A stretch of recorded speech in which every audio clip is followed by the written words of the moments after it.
üks kommentaar lihtsalt, et võt see on küsimus, et kuhu, mis see sihtpunkt on, kuhu me jõuda tahame. Et sellest lähtuvalt, et kas ma teen koostööd sinuga või ma pean kõigi teiega tegema. Et see on väga erinev ja sellest lähtuvalt ongi see nagu, see tulebki nagu komplekteerida, et mis probleemi me lahendame ja sealt lähtuvalt ongi need partnerite valik. Mina räägin nüüd täiesti oma metodsast, et see valdkond, kus mina tegutsen, mis on majandusteadus. See on, siin on nagu võtmesõna on see, et Eesti on väike riik. Ja mis tahes valdkonnas, see eeldab nagu doktorikraadiga teadmisi, meil on vähe inimesi. See on meie probleem. Meil on vähe, lihtsalt, et siin paraku kehtib see suurte arvude seadus ja suurtes riikides jõuavad inimesed sellesse valdkonda ja teevad nii-öelda tippteadust. Meil lihtsalt võib-olla statistiliste põhjustel juhtub seda vähem ja see kogukond on väike ja kuidas meie näeme seda Eesti Pangas, et meie üks roll ongi ikkagi nagu toetada majandusanalüüsi, sellealast õpet, sellealast teadustegevust nagu ühiskonnas laiemalt. Ja seetõttu me peame oluliseks koostööd ülikoolidega ning meil on näiteks külaalisuurijate programm, kuhu me võtame siis teadlasi nii Eesti ülikoolidest kui ka väljaspool Eestit, see on nagu üks viis. Teine, isegi võib-olla praktilisem viis on see, et kõik, kes meil tegelevad majandusteadusega Eesti Pangas või peaaegu kõik, kellel on doktorikraad, nad paralleelselt töötavad ka ülikoolides. Ja see tegelikult annab sellise nagu kõige parema platvormi koostööks. Ja arvestades Eesti väiksust, me ikkagi ka Eesti Pangas soosime seda, et inimesed teeks seda. Ja õnneks meil ka leidub entusiaste, kes siis teevad seda ülikoolitööd õhtuti ja nädalavahetustel. See on ilmselt see sama teema, mida Tiia rääkis, et kõik need perearstid, eks ju, et see on mingisugune mõned põlvkonnad ja varsti enam ei ole neid. Aga praegu veel on. Võib ma räägin ka? Ma tahan ka rääkida koostööst, ilmtingumalt tahan rääkida, et elementaarne ju. Ministeeriumi täiskasvanuhariduse valdkond on 7 inimest, üksi ei teeme mitte midagi ära. Meil on hädavajalik kaasata erinevaid häid osapooli. Näiteks, et selle minu unistuse täideviimise olemegi ulatanud kutsekojale. Seal valmib lahendus. Siis meil on veel palju teisi häid partnereid, kellest täna on kõige asjakohasem ära nimetada Andrast, kes veab ka siinset täiskasvanuhariduse võrgustikku, mistõttu te oletegi siin. Et tegelikult te olete ka osa meie koostööst. Ja veel palju teisi erinevaid osapooli. Et jah, hariduses koostöö on vaieldamatult hädavajalik. Ja mina kutsekoja nimel saan öelda siis, et meie olemegi koostöö. Sellepärast, et kutsekojas on 30 inimest, aga kutsestandardite töörühmades näiteks igal aastal on 300 ringis partnereid, kes neid kokku kirjutavad. Praegu just on täiskasvanu koolitaja kutsestandard uuendamisel. Te teate ise, kui palju seal töörühmas inimesi on, 20 vist, kes on osaline. 7 inimest. Ei ole, on 7-8. Aga valdkondade esindajad ongi. Kõik on valdkondade esindajad, ühesõnaga, siis on isegi väike. Siis kutsenõukogud, kes kinnitavad neid kutsestandardid, seal on üle 300, siis erinevad nii tööandjate, erialaliitude kui riigi esindajad. Ja kõikides OSKA uuringutes on valdkondlik eksperdikogu, kus on siis peab olema pool siis nagu töökohtade loojad, need, kes ära silmi töökohtasid loovad, siis kutsekoolide, kõrgkoolide esindajad ja ka riigi esindajad siis selles võtmes, et kes on nüüd selle valdkonna regulaatorid. Ja Eesti ettevõtetes, ma selle ütlen ka ära, et tegelikult on võimalik meie lehelt leida sealt samast uuringute lehelt, viisime läbi Eesti ettevõtetes AI kasutamise uuringu hiljuti, et ka seda võimalik lugeda.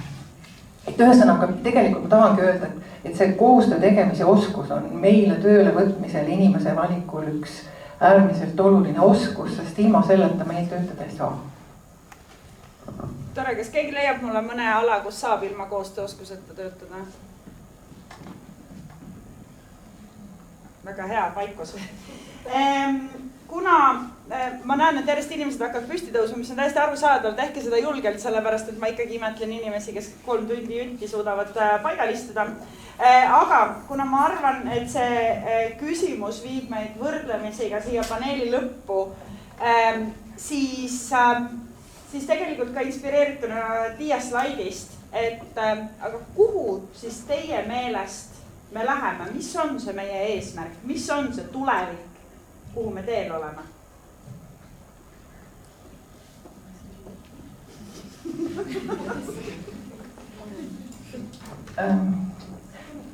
ma ütlen siis ära, siis on öeldud, et mina väga loodan, et see on ühtehoidev Eesti. Et mulle tundub, et on paratamatu see, et kuna me elame sellises ühendatud anumate maailmas, et kui planeedi ühest otsast elu läheb väga kibedaks või võimatuks temperatuuri tõusu tõttu näiteks, siis rahvas liigub sealt sinna, kus on võimalik veel elada. Et meie edaspidi peame hakkama saama ja olema leplikud erineva kultuuri ja haridustaustaga inimeste vastu, on vist paratamatu. Aga ma väga loodan, et sellegipoolest me oskame olla ühtehoidvad ja üksteist hoidvad. Ja mina lisaksin siia, et kindlasti õppiv Eesti, et ma ei usu, et see trend meil kahaneb, et elukestvas õppes osalemine on populaarne. Mulle väga meeldib ka meie presidendi ütlus, et Eestile on oluline tark rahvas ja ka puht praktilised põhjused. Ikkagi viidates Tiia ettekandele see, kui kaua me peame tööturul püsima, meil ei jää midagi muud üle kui õppida. Nii et õpime koos edasi. Ma haaran kinni siin sellest, millega Tiia alustas, et tegelikult sinu väga hea ettekande põhjal põhiline probleem on meil ju see, et meil ei sünni piisavalt lapsi, mis seab küsimuse alla, et kas me suudame oma kultuuri hoida ja säilitada.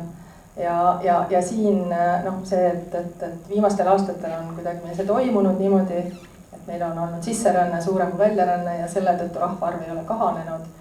Et paratamatult ilmselt kuidagi me peame seal püüdma seda tasakaalu edasi hoida. Ja seal ongi siis seesama, ja pluss siis seesama teema, eks ole, et kliima soojenemine toob nagunii kaasa suurema rahvarände siia meie parasvöötme piirkondadesse, eks ole, et sellest me ka ei pääse. Ja siis, et see võtme küsimus ongi just nimelt see, et esiteks, kuidas me ühiskonnana suudame siis ikkagi neid sissetulijaid integreerida, et ei juhtuks sellised asjad, nagu praegu näiteks Rootsis juhtumus, eks ole, mis kuritegevus on väga palju üles läinud. Ja kui me vaatame, tuli just välja Eesti inimarengu aruanne, see on üks korralik tellis 400 lehekülge. Aga seekord see käsitleb siis hariduse teemasid, mis ju ka kõiki teid puudutavad, nii et soovitan siiski vaadata ja lugeda kas või valikuliselt.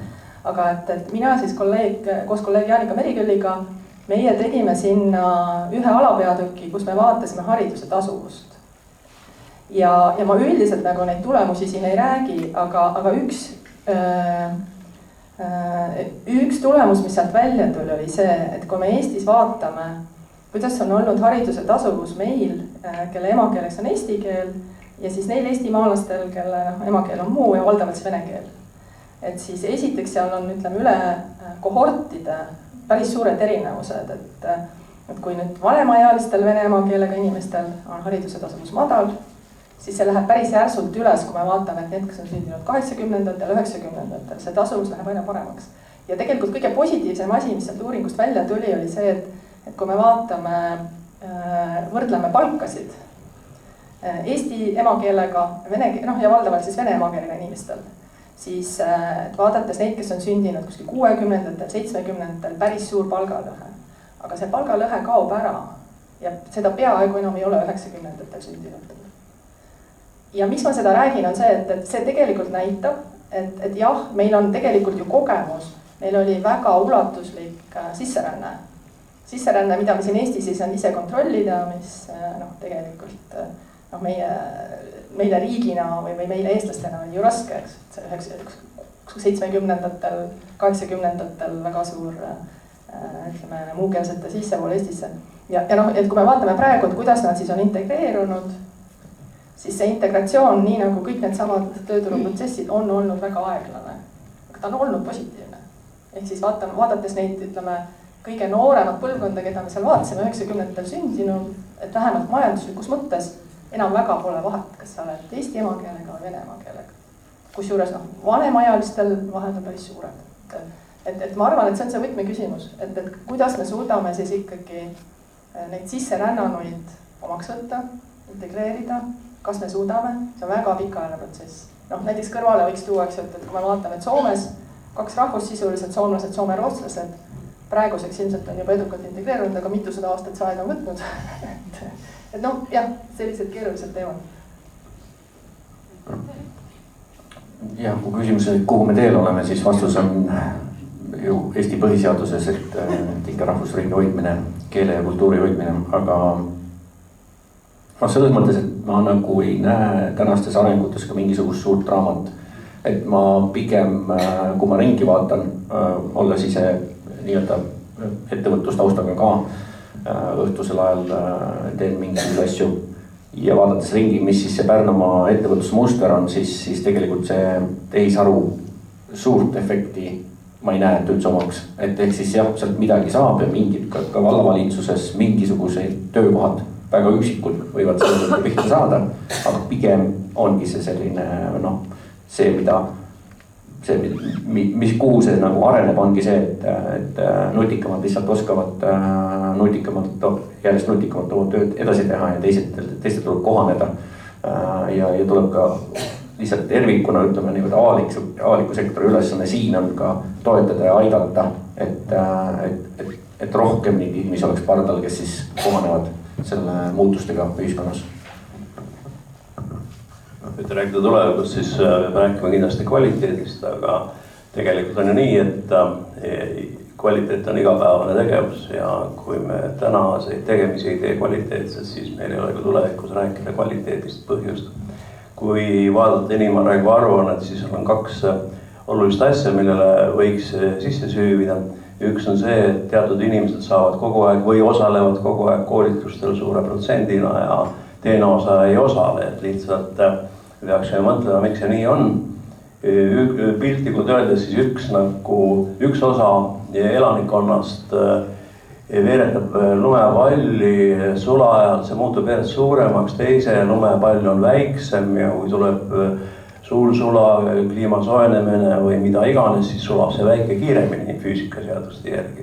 Et selles mõttes me peaksime lähtuma nagu nendest protsessidest, mis on sisekaemuslikud. Ja teine asi, mis jällegi inimarengu aruandest tuli välja, on see, et enamasti õrnem sugu osaleb koolitustel, ehk siis a la naised on koolitustel ja mehed teevad tööd. Mul on hea meel, et tänased korraldajad ei ole mehi diskrimineerinud, vaid on siia ette paigutanud suures osas ja selles mõttes siis võin öelda, et on lootust kvaliteedi parandamiseks. Ja, kuidas see lause oli? Halvad ajad toodavad häid inimesi, tugevad inimesed toodavad häid aegu, häid ajad toodavad nõrku inimesi, nõrgad inimesed toodavad halbu aegu, halvad ajad toodavad tugevad inimesi. Kuhu me teel oleme praegu? Me oleme seal piiri peal sinna headesse aegadesse või ütleme, kui seda Rootsi näidet võttes, siis seal ilmselgelt see liiga liberaalne heaolu ühiskond tootis nõrki inimesi, kes valitsus tegi valesid otsuseid ja lasi igasuguseid inimesi ilma igasuguse kontrollita sisse äkki või. Ma ei oska seda öelda, ma tean, et meil on vaja teha seda, et siin inimene oleks seesama hooliks sellest kohalikust Pärnust ja hooliks oma inimestest ja see on meie see riigikaitse, et kui sul on ükskõik, mis ümberringi toimub, siis juhtubki see, mis võib-olla ei tohiks juhtuda meie riigis, ma ütlesin midagi valesti või? Et ühesõnaga jah, tuleb elada nii, et sul see ühiskond siin oleks armastusväärne ja sa tahaksid siin olla ja sa tõesti hooliks sellest ja hommikul, kui sõidad tööle ja keegi vist taha viskasid, sõitsin siia. Mingi tüüp viskas suitsukoni hakkast välja, ma olin ääre pealt, mõtlesin, ma sõidun tagasi ja ütlen talle, siis mõtlesin, mul ei ole aega sellega tegeleda, aga see mindset peaks niimoodi olema, kui sa siin elad ja ma arvan, et siis läheb kõik hästi. Väga hea, lõpusõnad Laurile. Ja lihtsalt immigratsioonist, et tegelikult Skandinaavia maades on erinevaid näiteid ja ma arvan, et sealt tasub õppida, on positiivseid ja negatiivseid, et seal on, see paratamatult tuleb meile kaasa, see on üks asi, millest me peame ka nutikamaks saama, et meil on endal kogemusi, aga ka Rootsi ja Norra vahel on väga suured erinevused, kuigi sisserände protsendid on kohati sarnased, aga seal on lihtsalt mingid asju tuleb teha teisiti. Ja mitte, et ma pooldaks seda nii-öelda suurt nii-öelda immigratsiooni, aga lihtsalt, et me peame, see on paratamatus, me peame lihtsalt sealt õppima, kuidas seda teha nii-öelda paremini, et nad sulanduksid siia. Minu arust Eesti teeb jumala hästi seda, me oleme õppinud Rootsist, meil ei ole seda probleemi tegelikult. Kui me elame Tallinnas, kus tegelikult Eesti riiki raha tuleb, on nullid ühtede müümine, on ja igasugune telliskipiloomeline, vabandust, siis Ülemiste City, kus tegelikult raha tuleb riiki, on need inimesed ja seal on väga palju mitte-eestlased, elamus on mitte-eestlased. ja meie e-riik ja see nii-öelda see e-residentsus ja kõik need asjad, et me teeme, ma arvan, väga palju, väga hästi, õigesti, et meil ei ole küll kehvasti midagi. Ja need inimesed käivad siin Pärnus puhkamas ja toovad raha siia. Minu enda isiklik kogemus. Suurepärane. Kõik need arutelud kolime kohvilauda, nii et aitäh kõigile panelistidele.